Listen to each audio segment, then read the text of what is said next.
Welcome. In this video, I will be discussing the role of ultrasound device in COVID-19 detections. I have so far written a scientific paper on it, and what I will be discussing in this video is what is in that paper, what I have written uh, based on these topics. So, to begin with, as we all know that COVID-19 has infected millions and have killed several thousand others across the globe. Another problem that we know so far is that it has induced a sizable economic impact. All the countries currently are now shut down, and all the essential and non-essential commercial or businesses has been shut down. So this has led to the devastations of the global economy. So almost all the economies around the world are now collapsing. So this is one of the impact of the COVID-19. Another impact is that it has directly affected the health market in such a way that there is a rising demands of the medical equipments and system essential to diagnose, monitoring, and treating COVID-19. As we speak, there are many equipment that are used for diagnosing the ventilators and uh, also for the monitoring of the patients. And among those equipments include the ventilators and then the patient monitoring solutions, CT scan, X-ray, chest X-ray, and so many others. However, the healthcare providers are sometimes forced to use ultrasound system for triage, monitoring, and diagnosing of COVID-19 patients. Although currently the World Health Organization has not yet done the recommendations whether ultrasound should be the alternative device that should be used to detect COVID-19. Many people or many health workers prefer to use the ultrasounds. So in these presentations, I will mainly focus on the ultrasound as the alternative mean of detecting or diagnosing COVID-19. So why? Because we all know that, ultrasound is available. It's readily available in most of the hospitals. And it would be wise to use what is available rather than just staying and, say, we do not have the equipment, so we are just going to stay like that. Most of the hospitals prefer to use what is at hand, what they can afford, and what they have. And then another one is that it is relatively has a lower cost. That means any hospital can afford it, any country can afford to have the ultrasounds.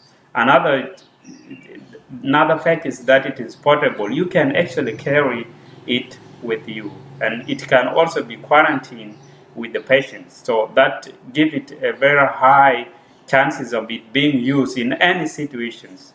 So since the disease has a very long incubation period also, the most effective mean to actually fight this COVID-19 is to actually find the most accurate early detection techniques. If there is any way or if there is any mean that this disease can be early detected, then it can be easily got rid of. Meaning that I'm not trying to say that it can be cured, but the spreading can be actually monitored. It can be controlled. I mean to say, the spreading of this disease can be controlled. The reason as to why there is a rising number of the patients or the suspect or the cases of COVID-19 nowadays is that sometimes people contract this disease and they do not know that they have it, because it takes a very long time to show it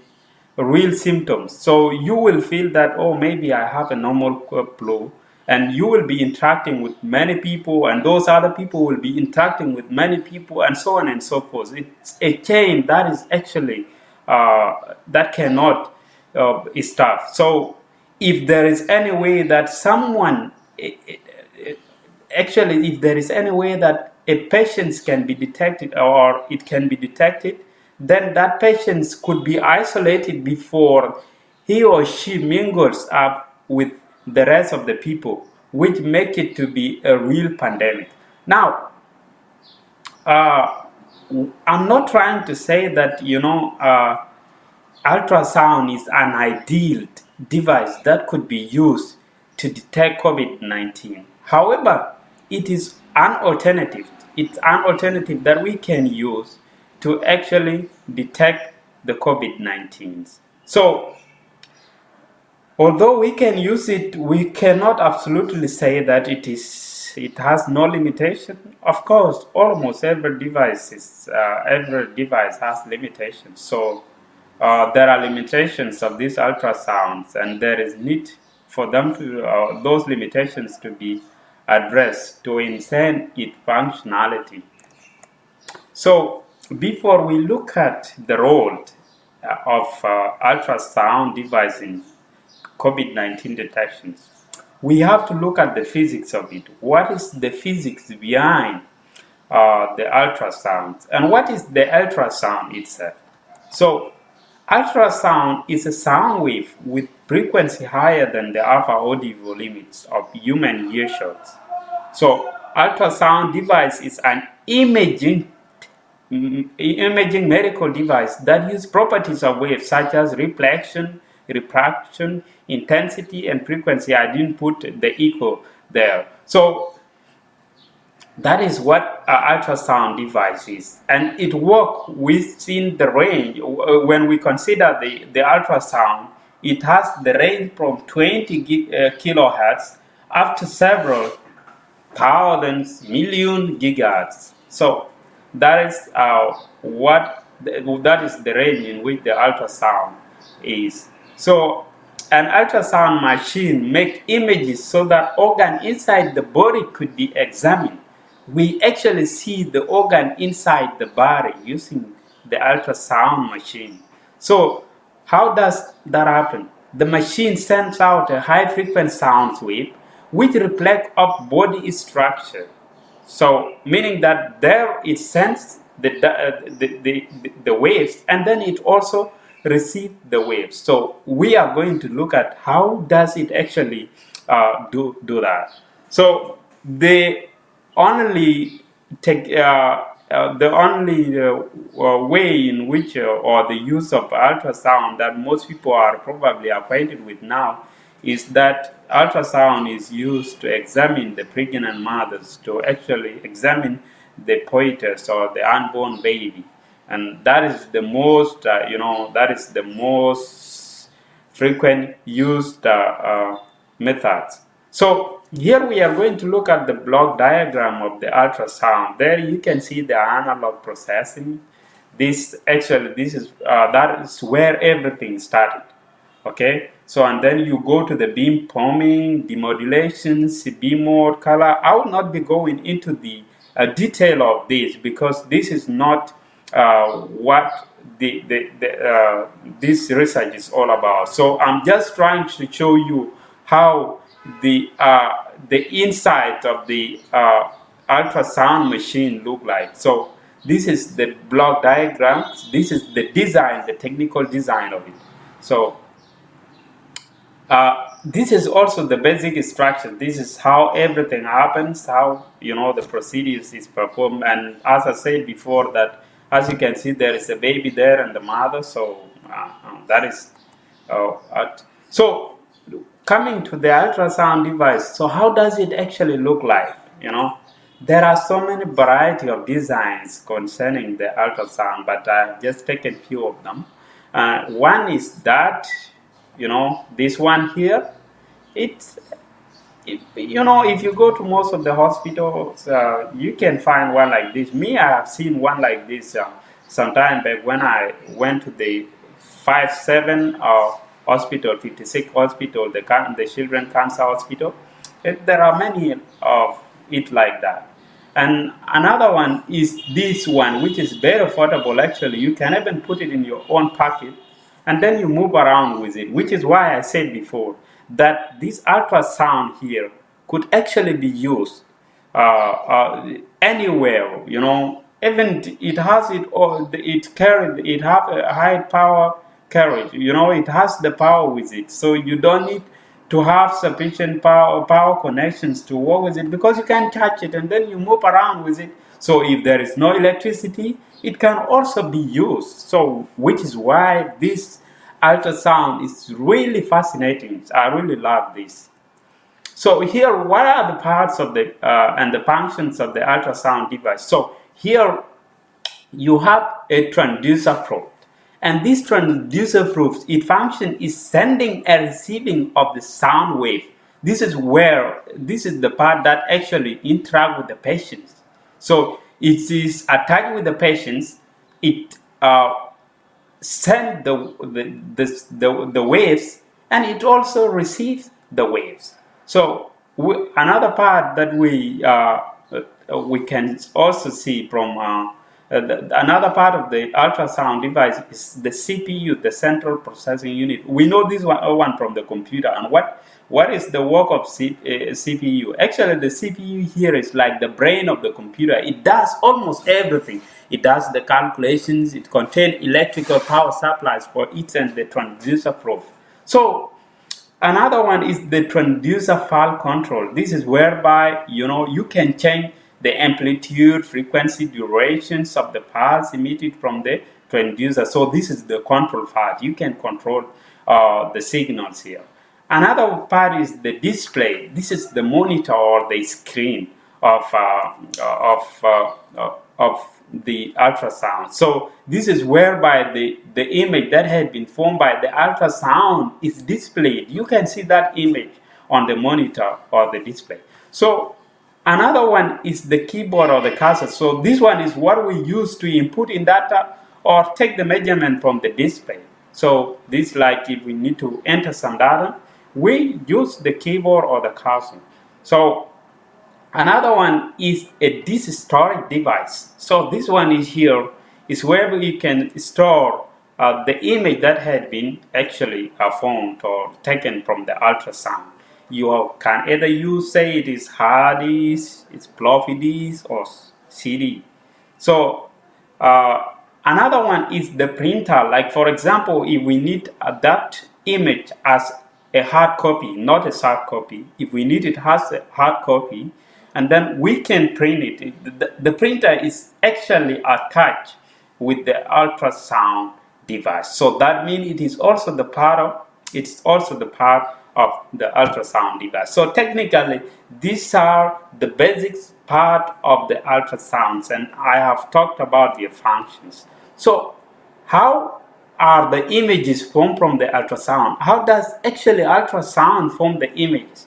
Okay, now this medical ultrasound machine create ultrasound wave and get back the reflected echoes. Now there is a part which is called a bright mode. What is that bright mode? It's the rudimentary or the basics mode that is typically used. And what is it used? The B mode gives a dualistic dimension, meaning to say that 2D diagram, okay? 2D diagram, 2D dimensions, a black and white image that relies on the structural sides of the slides. Okay, so it depends on the structure of the slides. So sound waves are discharged from piezoelectric crystal from the ultrasound transducer. So what is inside that transducer? What is inside that transducer is piezoelectric crystals. And what does this piezoelectric crystal do? So that is what we are going to talk about. But before that, these piezoelectric speculas are made from the material that change electrical signal to mechanical pulsations. In other words, the mechanical wave, and changes mechanical vibrations to electrical signals. And as ultrasound waves penetrate through various body tissues, they are reflected back to transducer, generating an image on the ultrasound display. So This is basically how the ultrasound form its image. You know, there is a sophisticated explanation, but I've tried to simplify this. Now, there is another issue that we have to put into considerations, and that is acoustic impedance. What is the acoustic impedance? The acoustic impedance is defined as an opposition to the transmissions of the ultrasound wave. So, if we can also say in simple English that it is the resistance of the material against the sound wave. Okay, so this is what the acoustic impedance is. That means different material, they resist ultrasound. So this acoustic impedance, differs according to the intensity of the materials that the ultrasound goes through. So the more dense the material, the more it tends to offer resistance. So, and the less dense the material, the less resistance it offers. So that is what it is. So this acoustic impedance determines the quality and the nature of the image formed on the display or on the monitor. So we all know that the materials can range from fluid, solid, and then the gas. So this is basically all the material exists in that form. So all the matter actually exists in form of gas, solid, and fluid. So how does this material, each of these material, resist the sound wave? Now looking at the fluids, the fluid tend to transmit more sound wave than solid material because of the less resistant to ultrasound. Therefore, less ultrasound wave will replicate back from fluids. Thus, yet what is called echogenic or black image. The word replicate here means to reflect. So that is to say that the fluid has less sound wave reflected. So what about the solid? The solid materials such as bone and stone. This we are talking of wave here, and wave just behave like light because we say light is a wave. Okay, so that means like when the light fall on the solid, which is not transparent, it will not pass through, so it will all be reflected back. So, or like on the mirror, like now. So solid materials such as bone stones tend to reflect more sound waves than fluids, and here produce a white bright image. Okay, so subsequently ultrasound wave cannot penetrate through stone, so a darker acoustic shadow will be formed behind them. Okay, so it will form a dark shadow behind it. So that is the same way where, like what I said before, that when the solid material that is not transparent block the lights, it forms the shadows. So this is basically what happened. So the air also is resilient ultrasound beam reflector, making it hard to imagine the structure behind it. So this is the worst of it. This is actually the worst material to the ultrasound. So here we look at the diagrammatic acoustic impedance, the diagram of acoustic impedance. I have taken some few plates, a few materials here, which start from the fluids, and the fluids that we have taken here is blood, not water. So here the blood tend to actually allows the waves to pass through it, but it reflects a little bit of it. So not all of it, that not all the waves that pass through the blood. So some of it is reflected back. How about the soft tissue like liver? So what a liver does is that it allows the half of the almost the half of the waves, the original waves, the signal, to pass through it, and then it reflects the rest. And then another one is a fibrous tissue. A fibrous tissue, for example, the diaphragm, it's allowed the little, a little wave signals to pass through it, but the rest of it is reflected. So that means it allowed the little signals to pass through, the little waves to pass through, and then the rest of it is reflected back. How about solid? You can guess that the solid actually reflect almost or every waves that fast. It doesn't allow waves to pass through it. So this one here, as you can see, this is the wave that want to pass through it, but unfortunately all of it is reflected, although some of it is observed. That we're not going to talk about the observing of the waves here. So here, that was the physics of the ultrasound, although I didn't talk about the whole of the physics, because the physics here is so vast. It's so, it's about the whole waves. The topic of wave is a very vast topic in physics. So here we are going to talk about the role of ultrasound on COVID-19 detection. What is the role of the ultrasound in COVID-19 detections? Traditionally, we know that, like I said before, that the most famous medical use of the ultrasound is the monitoring of a pregnant woman, where the fetus is monitored. So here, however, with the current medical crisis, which has induced so much impact on our economies, health workers are trying to find a way of using the ultrasound to diagnose COVID-19.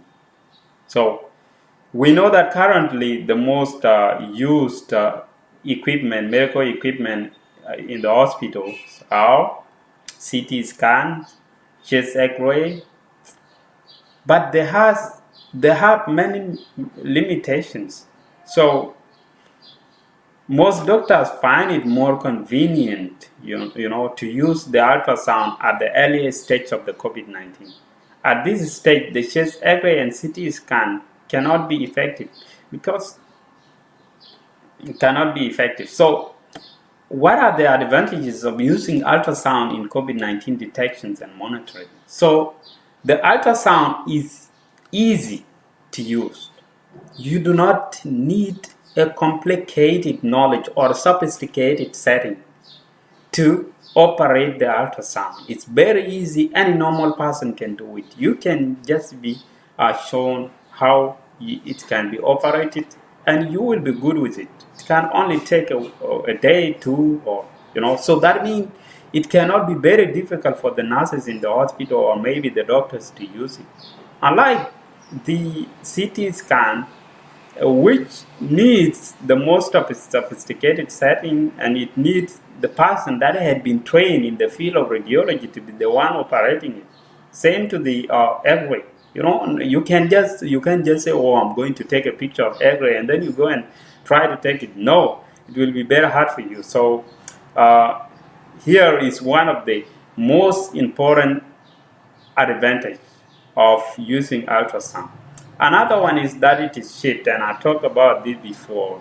It's also readily available. I like CT scan, which is very expensive. If you want to buy a CT scan, the hospital have to have resources like a lot of money. So I don't know currently the price of the CT, but I think it's very expensive. Far more, maybe 10 times is expensive than the ultrasound. So another advantage is that the risk of infections are mitigated from the ultrasound. Why? Ultrasound is easy to clean and it can be used again within a short period of time. I like the CT scan that once it is used, it need it need to take some time for it to be clean so that it can be reused again. So let's assume that we have like 50 patients coming to the hospital and they all need the CT scan, and probably we have like 2, 3, maybe 5 CT scans, and each person is to take a scanning and take 5 hours. Would you think that those 50 will be investigated or will be diagnosed that same day? No, I don't think so. So, which is why it is, it can be wise if we have an alternative mean like the ultrasound, which can be used, and can be maybe within 50 minutes, 30 minutes, it is ready and you can use it again. But for the case of CT scan, I guess you can take like 3 hours or 4 hours waiting for it to be clean, ready to be used again. And with this overwhelming, number of the cases that increase every day, it could be a big problem. It could be a big problem. So ultrasound also has no radiations whatsoever because it uses the waves. It uses the sound waves, and as we know, sound wave has nothing to do with radiations. So here, there are no risk of being afraid of radiations, and unlike the CT scan and the chest X-ray, which actually has the radiations, like chest X-ray use the X-ray radiations, same to CT scan. So it could also, although people are dying, CT scan, you can use it now and then, okay? So when I was trying to look up at the role, the practical role now, or some people that have made research based on the topic of the role of COVID-19, ultrasound in COVID-19 detections, I found the document written or the research by the Dr. Eric Pijoli. He is from Italy. He's a health worker from Italy. And as we know from the last few months, Italy has been one of the countries that was badly hit by this COVID-19. So they probably have the experience. And so I look at this one, and then the summary. Here is the summary of the research that they made, and I actually based my research based on the paper that they wrote. I based most of my arguments on the data that they have. So, what did he recommend? His recommendation was that the usage of ultrasound, especially in the intensive care unit, have to be done. You have to use the ultrasound, especially in the intensive care unit. So they did the investigations whereby there were 12 patients suspected of coronavirus. Of course, they have a flu-like symptoms. And then both of them were given the ultrasounds and CT diagnosing alike. So what came out as the result of the investigations was that the CT scan findings was directly correlated with the ultrasound. In other words, the finding on the CT was similar to the one of the ultrasound. What does that tell us? It tells us that we can use the what? The ultrasound, of course. So all the patients, all the 12 patients had the ground glass of thickness, and then the 5 patients had a crazy fading outline. So the scan shows a diffuse B pattern with a spared area in all the patients, and only 3 has a posterior subpleural links. So ultimately, the confirmations that was that 4 of the patients had an organizing pneumonia, which was detected by both CT scans and ultrasound. Basically, when we talk of COVID-19, is pneumonia. So one of the worst symptom of it is pneumonia. So if you find a patient with pneumonia, it's definitely that is a COVID-19. So this one were both detected by CT scans and the ultrasound. So what was the conclusions of the investigation? The conclusions, the investigators first of all admitted that the research is prompt. We cannot absolutely declare that the outcome should, we cannot absolutely declare that the outcome of that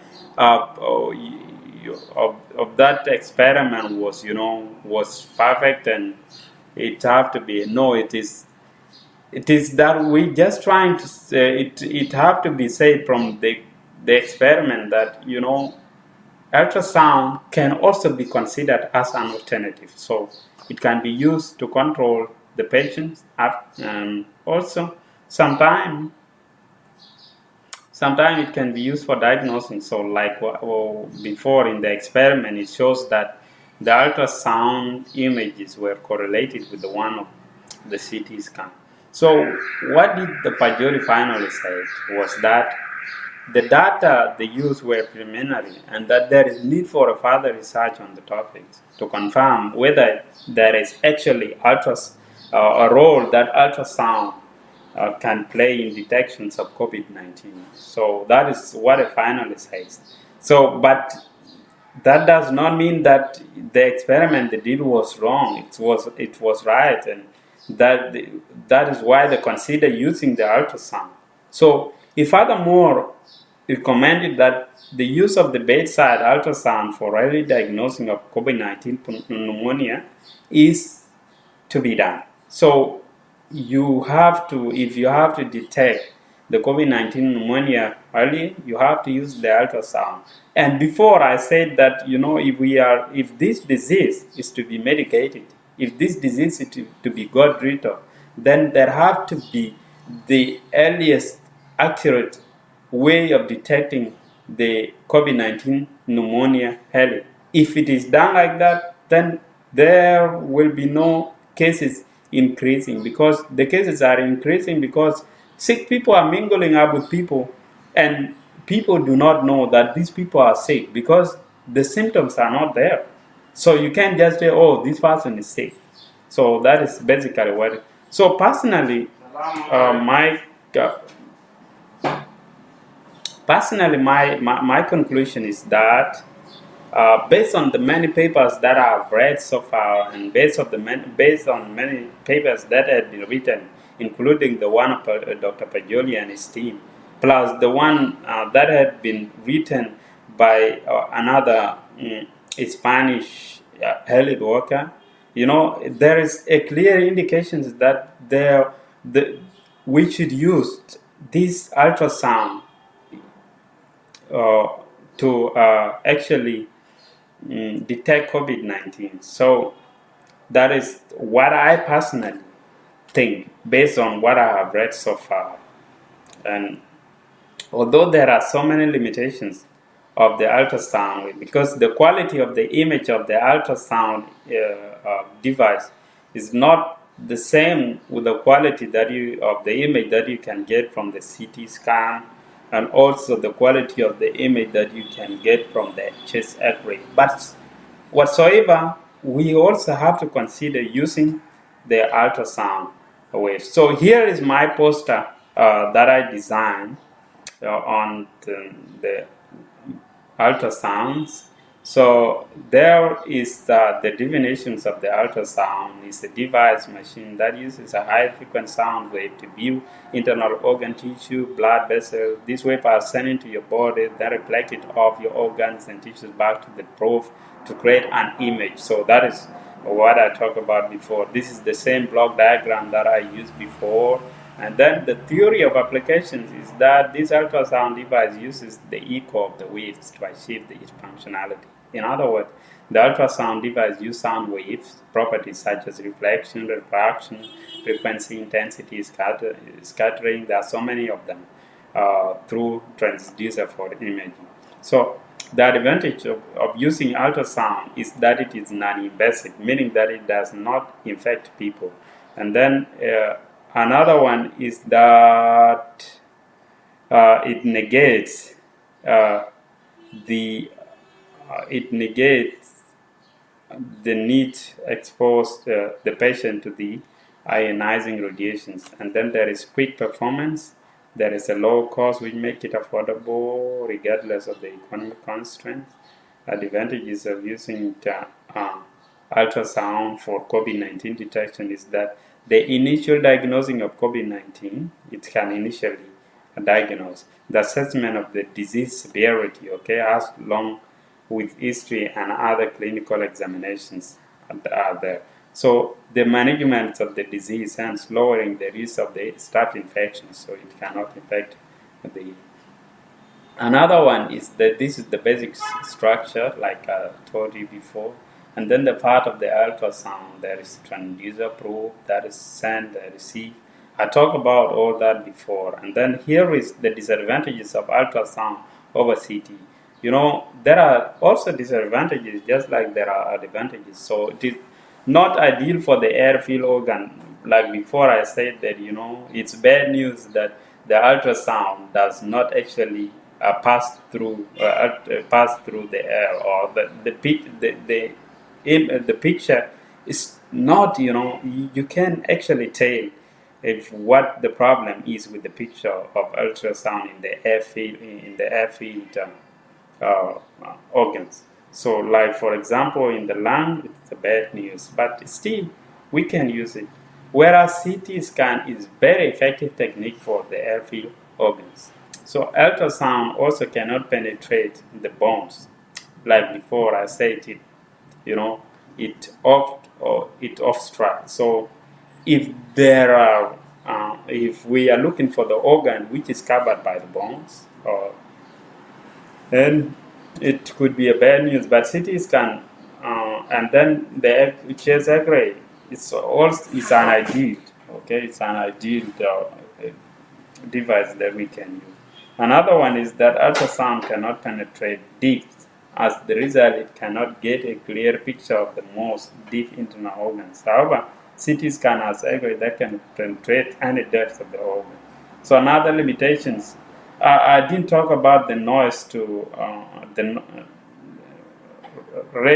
noise ratio here on this part, but this is actually another one. Signal noise ratio. I mean, so I should have put it here, but now the thing is fine. So another limitations of the ultrasound is that it lowers the sensitivity in comparison to CT scans. So basically, this is the poster. So written down there, larger check, and then the biomedical physics. So this is basically this all about the ultrasound, and there is more on the research paper than it is here on the video and also on the slides. So thank you, doctor. All the best, and I wish you well during this time of this deadly disease. Everyone is now afraid, and people are staying at home. So stay safe, stay home. Thank you. Have a nice time.